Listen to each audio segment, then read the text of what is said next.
ರಾಜ್ಯದಲ್ಲಿ ತೀವ್ರ ಕುತೂಹಲ ಸೃಷ್ಟಿಸಿದ ಸಚಿವ ಪ್ರಿಯಾಂಕ್ ಖರ್ಗೆ ತವರು ಕ್ಷೇತ್ರ ಚಿತ್ತಾಪುರ ಆರ್ಎಸ್ಎಸ್ ಪಥ ಸಂಚಲನಕ್ಕೆ ಕೊನೆಗೂ ಹೈಕೋರ್ಟ್ ಗ್ರೀನ್ ಸಿಗ್ನಲ್ ನೀಡಿದೆ.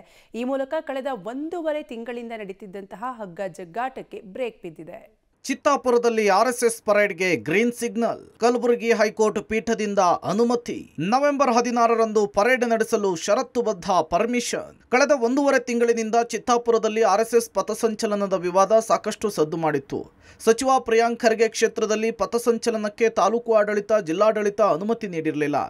ಆರ್ಎಸ್ಎಸ್ ಪರೇಡ್ ನಡೆಯುತ್ತಾ ನಡೆಯಲ್ವಾ ಎಂಬ ಚರ್ಚೆ, ರಾಜಕೀಯ ವಾಗ್ವಾದ ದಿನದಿಂದ ದಿನಕ್ಕೆ ಜೋರಾಗಿತ್ತು. ಅದಾದ ಬಳಿಕ ಈ ಪ್ರಕರಣ ಅಕ್ಟೋಬರ್ 19ರಂದು ಕಲಬುರಗಿ ಹೈಕೋರ್ಟ್ ಪೀಠದ ಅಂಗಳಕ್ಕೂ ಸಹ ತಲುಪಿತ್ತು. ಇದೀಗ ಆರ್ಎಸ್ಎಸ್ ಪಥಸಂಚಲನಕ್ಕೆ ಕಲಬುರಗಿ ಹೈಕೋರ್ಟ್ ಪೀಠ ಷರತ್ತುಬದ್ಧ ಅನುಮತಿ ಕೊಟ್ಟಿದೆ. ಅಂದಹಾಗೆ ಇದಕ್ಕೂ ಮೊದಲು ಪರೇಡ್ ಫೈಟ್ ಹೈಕೋರ್ಟ್ ಅಂಗಳಕ್ಕೆ ತಲುಪಿ ಶಾಂತಿ ಸಭೆಯನ್ನು ನಡೆಸಿ ವರದಿ ಕೊಡುವಂತೆ ಸೂಚನೆ ಕೊಡಲಾಗಿತ್ತು. ಆರ್ಎಸ್ಎಸ್, ಭೀಮಾರ್ಮಿ ಸೇರಿ ಹಲವು ಸಂಘಟನೆಗಳಿಗೆ 1 ಬಾರಿ ಶಾಂತಿ ಸಭೆ ನಡೆಸಿದರೂ ಕೂಡ ಫಲಪ್ರದವಾಗಿರಲಿಲ್ಲ. ಅದಾದ ಬಳಿಕ 2ನೇ ಬಾರಿಗೆ ಧಾರವಾಡ ಪೀಠದ ಆದೇಶದಂತೆ ಎಜಿ ಶಶಿಕಿರಣ್ ಶೆಟ್ಟಿ ನೇತೃತ್ವದಲ್ಲಿ ಆರ್ಎಸ್ಎಸ್ ಮುಖಂಡರ ಶಾಂತಿ ಸಭೆ ನಡೆದಿತ್ತು. ನಂತರ ಹೈಕೋರ್ಟ್ನಲ್ಲಿ ಮತ್ತೆ ವಾದ ಪ್ರತಿವಾದದ ಬಳಿಕ 11 ಸಂಘಟನೆಗಳ ಅರ್ಜಿ ಜಿಲ್ಲಾಡಳಿತಕ್ಕೆ ಬಂದಿದ್ವು. ಎಲ್ಲ ಸಂಘಟನೆಗಳಿಗೂ ಕೂಡ ನಾವು ಅವಕಾಶ ಕೊಡ್ತೇವೆ, ಹೀಗಾಗಿ ನವೆಂಬರ್ 12ರಂದು ಯಾವ ಸಂಘಟನೆಗೆ ಯಾವ ದಿನಾಂಕ ನಿಗದಿ ಮಾಡಲಾಗುತ್ತೆ ಎಂಬ ವರದಿ ಕೊಡುವುದಾಗಿ ಎಜಿ ಶಶಿಕಿರಣ್ ಶೆಟ್ಟಿ ಅವರು ವಾರಗಳ ಕಾಲಾವಕಾಶ ಕೊಡುವಂತೆ ಹೈಕೋರ್ಟ್ಗೆ ಮನವಿ ಮಾಡಿಕೊಂಡಿದ್ರು. ಅದರಂತೆ ಇದೀಗ ಆರ್ಎಸ್ಎಸ್ ಸೇರಿ ಎಲ್ಲ ಸಂಘಟನೆಗಳಿಗೂ ಕೂಡ ಪ್ರತ್ಯೇಕ ದಿನಾಂಕ, ಸಮಯ ಹಾಗೂ ಮಾರ್ಗಗಳ ಬಗ್ಗೆ ಎಜಿ ಮೂಲಕ ಹೈಕೋರ್ಟ್ ಪೀಠಕ್ಕೆ ಕಲಬುರಗಿ ಜಿಲ್ಲಾಡಳಿತ ವರದಿ ಕೊಟ್ಟಿದೆ. ಸದ್ಯ ಜಿಲ್ಲಾಡಳಿತ ಕೊಟ್ಟ ವರದಿಯನ್ನು ನೀಡಿದ್ದು, ನವೆಂಬರ್ 16ರಂದು ಚಿತ್ತಾಪುರದಲ್ಲಿ ಆರ್ಎಸ್ಎಸ್ ಪಥಸಂಚಲನಕ್ಕೆ ಜಿಲ್ಲಾಡಳಿತ ಕೆಲ ಷರತ್ತುಗಳನ್ನು ಹಾಕಿ ಅವಕಾಶ ಕೊಟ್ಟಿದೆ. ಪಥಸಂಚಲನದಲ್ಲಿ ಚಿತ್ತಾಪುರದವರು ಮಾತ್ರ ಭಾಗಿಯಾಗಬೇಕು, ಹೊರಗಿನಿಂದ ಬಂದವರಿಗೆ ಅವಕಾಶವಿಲ್ಲ. 850 ಗಣವೇಷಧಾರಿಗಳ ಬದಲು ಅರ್ಧದಷ್ಟು ಸಂಖ್ಯೆ ಕಡಿಮೆ ಮಾಡಿಕೊಳ್ಬೇಕು. 3 ಕಿಲೋಮೀಟರ್ ಬದಲು 1.5 ಕಿಲೋಮೀಟರ್ ಪಥಸಂಚಲನ ನಡೆಸಬೇಕು. ಹೀಗೆ ಷರತ್ತುಗಳನ್ನು ಜಿಲ್ಲಾಡಳಿತ ವಿಧಿಸಿದೆ. ಕಲಬುರಗಿ ಜಿಲ್ಲಾಡಳಿತದ ವರದಿಯ ಆಧಾರದ ಮೇಲೆ ಹೈಕೋರ್ಟ್ನಲ್ಲಿ ಇವತ್ತು ವಾದ ಪ್ರತಿವಾದ ನಡೆದು ನವೆಂಬರ್ 16ರಂದು ಪಥಸಂಚಲನ ನಡೆಸಲು ಷರತ್ತುಬದ್ಧ ಗ್ರೀನ್ ಸಿಗ್ನಲ್ ಅನ್ನು ಕೊಡಲಾಗಿದೆ. ನಾವೇನು ಸಂಚಲನ 19ನೇ ತಾರೀಕಿಗೆ ಮಾಡಬೇಕಂತ ಚಿತ್ತಾಪುರದಲ್ಲಿ ಹೊರಟಿದ್ದೀವಿ.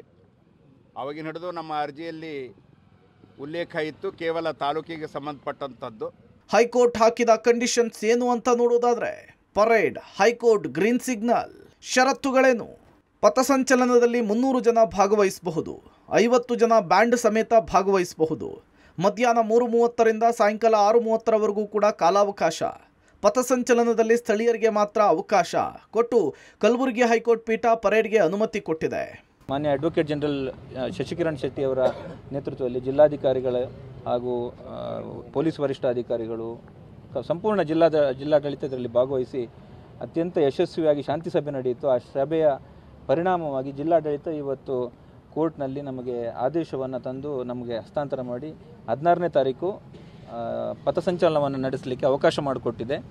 ಈ ಅವಕಾಶ ಮಾಡಿಕೊಟ್ಟಿದ್ದಕ್ಕೆ ಜಿಲ್ಲಾಡಳಿತಕ್ಕೆ, ಮಾನ್ಯ ಅಡ್ವೊಕೇಟ್ ಜನರಲ್ಗೆ, ಸರ್ಕಾರಕ್ಕೆ ನಾವು ಧನ್ಯವಾದವನ್ನು ಸಲ್ಲಿಸ್ತೇವೆ. ಮತ್ತು ಶಾಂತಿಯುತವಾಗಿ ಈ ಹಿಂದೆ ಹೇಳಿದ ಹಾಗೆ ಅತ್ಯಂತ ಸೌಹಾರ್ದತೆಯಿಂದ ಶಾಂತಿಯುತವಾಗಿ ಈ ಕಾರ್ಯಕ್ರಮವನ್ನು ನಡೆಸಬೇಕು ಅಂತ ಆಯೋಜಕರೆಲ್ಲ ತೀರ್ಮಾನ ಮಾಡಿದ್ದಾರೆ.